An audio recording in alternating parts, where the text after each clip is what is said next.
Mummy రేపు ఉగాది కదా సామాన్ తీసుకొచ్చుకోవడానికి అయితే పోదామా? పోదాం పద మళ్ళీ పొద్దున్నే లేవు నువ్వు పొద్దున్న 10 గంటల షాపులు తీయరు పోయి ఇప్పుడు తెచ్చుకుందాం. కొత్త కుండ భక్ష్యాలు అన్నీ చేస్తావా కుండ రేపు?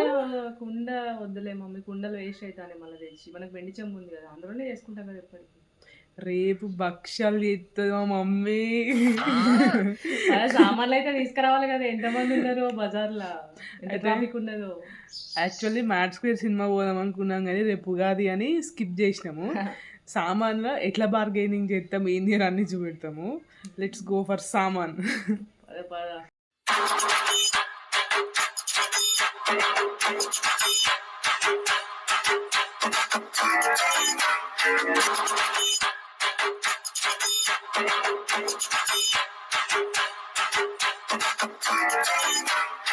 వామ్మో! ఈ ట్రాఫిక్‌లో బండి నడుపుడు చాలా కష్టమే. ఈ సామాన్‌కైతే ఒక రోజు ముందైతే అస్సలు తెచ్చుకోకండి. ఒక 2 డేస్ ముందన్నా తెచ్చుకోండి. ఆ బంతి పూలైతే అసలు ఫుల్ కాస్ట్ అయితున్నాయి. మా మమ్మీ అయితే తలకాయ కూడా కొట్టుకుంటాంది ఆ కాస్ట్‌లు చూసి. ఒకసారి అయితే మీరు కూడా చూసేయండి. నాకైతే అసలు రోడ్డు మీద నవ్వైతే ఆగలేదు. లాస్ట్‌కి బేరం ఆడి, ఆడి, ఆడి రూ. 10కి 3 మామిడికాయలైతే తీసుకొచ్చినాం. అసలు రేపు ఉగాది ఇప్పుడే కదా, ముందుంది ముసల పండగ. మమ్మీ అన్ని సామాన్లు వచ్చినట్టేనా?